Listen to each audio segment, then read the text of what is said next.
Good morning students. पिछले video में हमने सामाजिक समूह के अर्थपूर्ण परिभाषा की बात की। हम जब उनके अर्थ देख रहे तो हमने विभिन्न विद्वानों की कृतियों की भी बात की। तो आज जब अध्ययन करेंगे तो आप मैकआइवर एंड पेज है, गिलन एंड गिलन है, सोरोकिन जिमरमैन है, इनकी कृतियों के नाम भी याद रखेंगे। कृति मतलब बुक्स के नाम, क्योंकि जब आपका कॉम्पिटिटिव एग्ज़ाम आप कल को देंगे, आप टीचर का या कॉलेज के लिए या आप आरएएस का, तो उसमें कभी कभी आपसे क्वेश्चन पूछ लिया जाता है कि मैकआइवर एंड पेज की प्रसिद्ध कृति क्या है, या मैकआइवर एंड पेज ये सोसाइटी किसकी कृति है। तो आप जब अध्ययन करें तो आप अभी से अपना अध्ययन इस प्रकार करें कि आपका कॉम्पिटिटिव एग्ज़ाम्स के लिए भी तैयारी साथ साथ हो। तो आप जब इनका अध्ययन करेंगे तो आप कृतियों के नाम भी याद रखेंगे। तो आज हम समूहों के प्रकारों की बात करेंगे, जिसमें हम प्रथम प्राथमिक समूह की बात करेंगे। चार्ल्स कूले ने अपनी पुस्तक सोशल ऑर्गेनाइजेशन में सन 1909 में प्राथमिक समूह की अवधारणा को प्रस्तुत किया।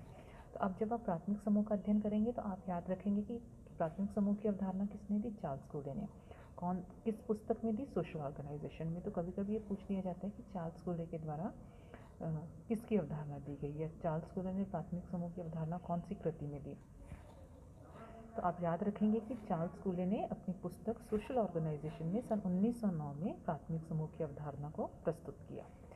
आपने उस समूह को प्राथमिक समूह के नाम से पुकारा जिसके सदस्यों में आमने सामने के संबंध पाए जाते हों, अर्थात सदस्य एक दूसरे के संपर्क में प्रत्यक्ष रूप से आते हों। इस प्रकार के संपर्क में आने वाले लोगों में मित्र, पड़ोसी, साथी, परिवार के सदस्य तथा सदैव मिलने वाले लोग आते हैं। चार्ल्स कूले ने सर्वप्रथम खेल कूद के साथियों, परिवार तथा पड़ोस की प्रकृति को स्पष्ट करने हेतु ही प्राथमिक समूह शब्द को काम में लिया। आपने इन समूहों को प्राथमिक इसलिए कहा क्योंकि महत्व एवं प्रभाव की दृष्टि से व्यक्ति के जीवन में प्राथमिक है। अब हम प्राथमिक समूहों की परिभाषा देखेंगे। प्राथमिक समूह का परिभाषा एवं अर्थ। प्राथमिक समूह को परिभाषित करते हुए चार्ल्स कूले ने लिखा है, प्राथमिक समूहों से मेरा तात्पर्य ऐसे समूहों से है जिनकी विशेषता आमने सामने के घनिष्ठ संबंध और सहयोग है। वे अनेक अर्थों में प्राथमिक हैं, परंतु मुख्यतः इस बात में कि वे व्यक्ति की सामाजिक प्रकृति और आदर्शों के निर्माण में मौलिक हैं। घनिष्ठ संबंधों का परिणाम यह होता है कि सामान्य संपूर्णता में व्यक्तिगताओं का इस प्रकार एकीकरण हो जाता है जिससे प्राय कई प्रयोजनों के लिए व्यक्ति का अहम समूह का सामान्य जीवन और उद्देश्य बन जाता है। इस संपूर्णता के वर्णन के लिए अति सरल विधि हम कहना है। चार्ल्स कूले की उपयुक्त परिभाषा से स्पष्ट है कि प्राथमिक समूहों में आमने सामने के संबंध और हम की भावना का पाया जाना आवश्यक है। किंग्सले डेविस के अनुसार कई बार आमने सामने के संबंधों के पाए जाने के बाद भी प्राथमिक समूह का निर्माण नहीं हो पाता। इनके अनुसार एक सिपाही अपने अफसर के आगे झुकता है, उसे सलाम करता है। इनके बीच आमने सामने के संबंध है क्योंकि वो रोज़ मिलते हैं, रोज़ वो उसे प्रणाम या सलाम कर रहा है। फिर भी वो कह रहे हैं कि ये आमने सामने के संबंध होते हुए ये प्राथमिक संबंध न होकर यांत्रिक संबंध है, फॉर्मल है, औपचारिक है। आपने अन्य उदाहरण देते हुए कहा कि जब सेना का एक सिपाही किसी लड़की के प्रेम संबंधों से प्रेरित होकर उसके साथ लगातार पत्र व्यवहार कर रहा है, तो वो दूर हैं, उनके बीच एक दूरी है, पर वो लगातार पत्र व्यवहार कर रहे हैं, उनके मध्य संबंध है। तो आमने सामने का संबंध नहीं है, फिर भी वो कह रहे हैं कि ये प्राथमिक संबंध है। आपने ये बताया कि हम की भावना तो बड़े बड़े द्वैतिक समूहों में भी पाई जाती है, अतः इन विशेषताओं के आधार पर किसी समूह को प्राथमिक समूह हम कैसे कह सकते हैं। परंतु हमें इस बात को भी नहीं भूलना चाहिए कि कूले ने प्राथमिक समूह की इन दो विशेषताओं के अलावा अन्य विशेषताएं भी बताई हैं। उदाहरण के रूप में आपने संबंधों की संपूर्णता, संबंधों की अवधि, संबंधों की घनिष्ठता तथा व्यक्तिगत संबंधों को प्राथमिक समूह की आवश्यक विशेषताओं के रूप में माना है। कोजर एवं रोजरबर्ग की कृति सोशियोलॉजिकल थ्योरी में इन्होंने कहा कि आमने सामने के संबंध तथा लघु आकार आदि प्राथमिक समूह की संयोगवश विशेषताएं हैं। सामाजिक संबंधता का घनिष्ठ होना एक ऐसी आधारभूत विशेषता है जिसके बिना प्राथमिक समूह का निर्माण ही नहीं हो सकता। तो इन पूरे विवरण के आधार पर हम कह सकते हैं कि सामाजिक संबंधों की घनिष्ठता प्राथमिक समूहों की सर्वाधिक महत्वपूर्ण विशेषता है। फेयरचाइल्ड ने जर्नल सोशियोलॉजी में लिखा है, एक प्राथमिक समूह का जिसमें 2 से लेकर 50 से 60 लोगों के अर्थात एक छोटी संख्या के अपेक्षाकृत अधिक लंबे समय तक चलने वाले आमने सामने के संबंधों में किसी एक उद्देश्य के लिए नहीं वरन केवल एक व्यक्ति के रूप में, न कि विशिष्ट कार्यकर्ताओं, प्रतिनिधियों, संगठनों के नियुक्तों के रूप में रहते हैं के रूप में परिभाषित कर सकते हैं। मैकआइवर एवं पेज ने प्राथमिक समूहों के संबंध में लिखा है कि सबसे सरल, सर्वप्रथम तथा सहचार्य के सभी स्वरूपों में सार्वभौमिक समूह वह है जिसमें कि थोड़ी संख्या में लोग संगति के लिए आमने सामने मिलते हैं, पारस्परिक रूप से एक दूसरे की सहायता करते हैं, उस प्रश्न पर विचार करते हैं जो उनसे सबसे संबंधित है।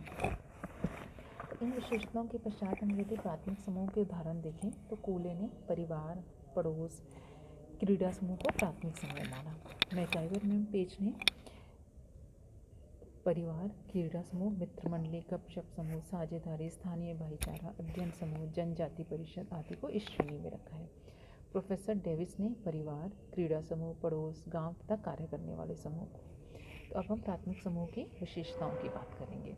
तो प्रथम विशेषता बताई है शारीरिक समीपता।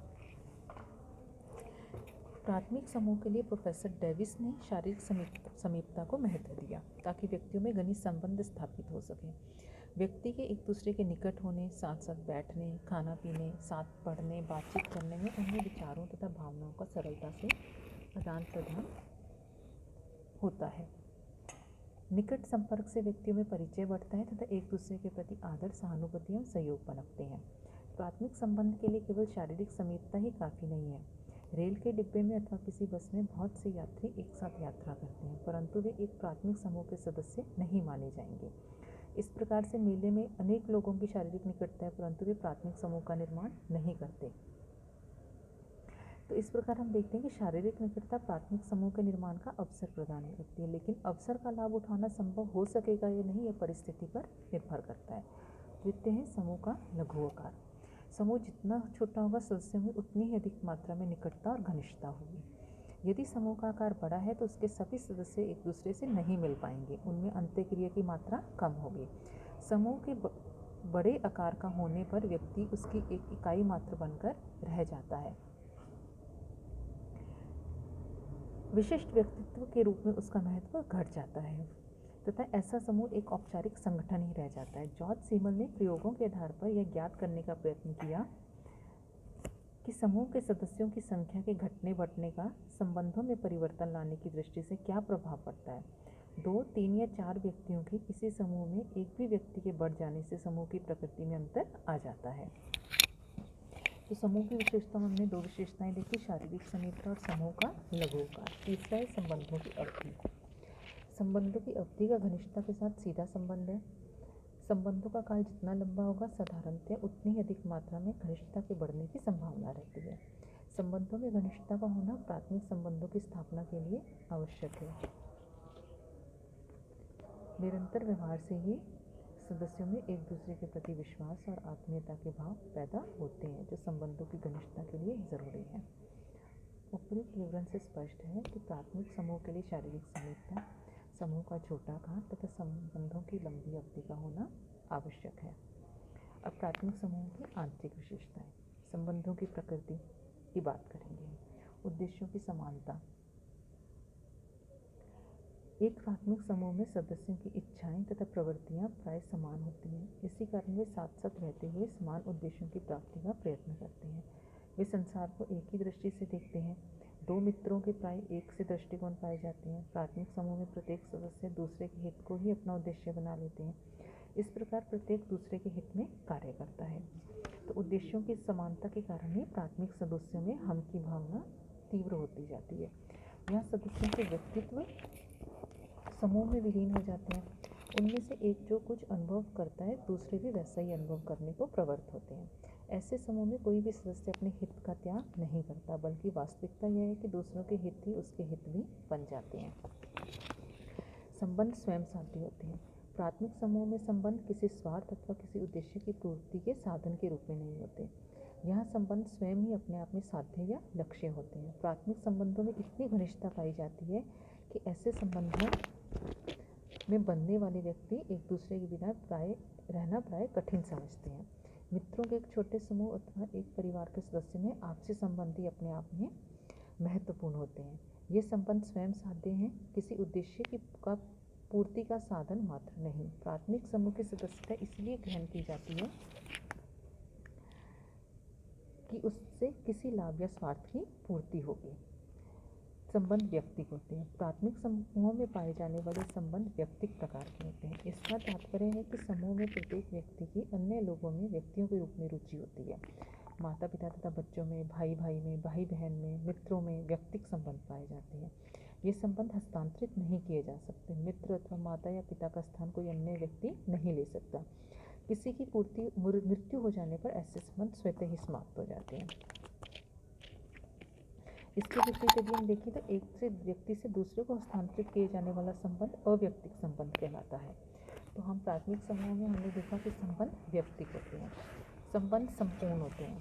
प्राथमिक संबंध में संपूर्णता का गुण पाया जाता है। ऐसे संबंध में व्यक्ति के जीवन का केवल एक पहलू ही नहीं आता, बल्कि व्यक्ति अपनी संपूर्णता के साथ इसमें भाग लेता है। प्राथमिक संबंध में बनने वाला व्यक्ति दीर्घकाल से चले आ रहे परिचय तथा घनिष्ठ संपर्क के कारण एक दूसरे को पूरी तरह जानते हैं। एक डॉक्टर का मरीज के साथ, शिक्षक का अपने विद्यार्थी के साथ पाए जाने वाला संबंध जीवन के एक पहलू से संबंधित संबंध है। जबकि हम जो प्राथमिक समूहों में संबंध देखते हैं, ये केवल एक पक्ष से संबंधित नहीं होती, इसमें संपूर्ण जीवन में वह रुचि लेता है। संबंधों का स्वतः विकास होता है। प्राथमिक संबंध स्वतः स्वाभाविक रूप से विकसित होते हैं। इनके लिए किसी पर कोई दबाव नहीं डाला जा सकता। कोई किसी को मित्र बनाने, किसी से प्रेम करने, किसी के प्रति स्नेह अथवा श्रद्धा रखने को बाध्य नहीं कर सकता। प्राथमिक संबंधों की नियंत्रण शक्ति। संबंधों की संपूर्णता एवं घनिष्ठता के कारण व्यक्ति का अस्तित्व साधारणतः प्राथमिक समूह में विलीन हो जाता है। प्राथमिक संबंधों के कारण व्यक्ति एक दूसरे के साथ ऐसा बंधा रहता है कि वह कोई ऐसा काम नहीं करना चाहता जो समूह के अन्य सदस्यों के लिए कष्टदायी हो अथवा जिसमें आदर्श प्रतिमानों की अवहेलना होती है। प्राथमिक संबंधों के कारण ही परिवार या मित्र समूह अपने सदस्यों के व्यवहार सरलता से नियंत्रित कर पाता है। व्यक्ति राज्य के कानूनों की अवहेलना कर सकता है, परंतु अपने प्राथमिक समूहों के आदर्शों नियमों को नहीं तोड़ सकता। इस प्रकार प्राथमिक समूह अपने सदस्यों के आचार विचार पर पूर्ण नियंत्रण रखता है। प्राथमिक समूहों का महत्व। गुणों का विकास करता है। व्यक्ति के अनुभव तथा समाज के विकास की दृष्टि से प्राथमिक समूह महत्वपूर्ण है। ये समूह मानव जीवन का एक लघु रूप प्रस्तुत करते हैं। तो एलिज चौनाई ने लिखा है कि व्यक्तित्व के मूल तत्व परिवार के वक्ष स्थल में प्राप्त किए जाते हैं और मनुष्य को निरंतर स्नेह, सुरक्षा और घनिष्ठता की आवश्यकता पड़ती है, जिनका अनुभव वे बालकों के समान ही करते हैं। मनोवैज्ञानिक सुरक्षा प्रदान करते हैं। प्राथमिक समूह मनोरंजन प्रदान करते हैं। सामाजिक प्रतिमानों के पालन और नियंत्रण में इनका योगदान रहता है कि सामाजिक नियंत्रण बनाए रखने की दृष्टि से समूह समाज में बहुत महत्वपूर्ण भूमिका अदा करते हैं। व्यक्ति की कार्य क्षमता में वृद्धि करते हैं। व्यक्ति व समाज के बीच एक कड़ी का काम करते हैं। व्यक्तित्व निर्माण में सहयोग देते हैं। पशु प्रवृत्तियों का मानवीकरण करते हैं। आंतरिक संतोष प्रदान करते हैं। सांस्कृतिक संचार करते हैं। तो इस प्रकार हमने प्राथमिक समूहों का विशेषताएं, उनके प्रकार की बात की कि प्राथमिक समूह हम किसे कहते हैं, कौन कौन से प्रकार हैं।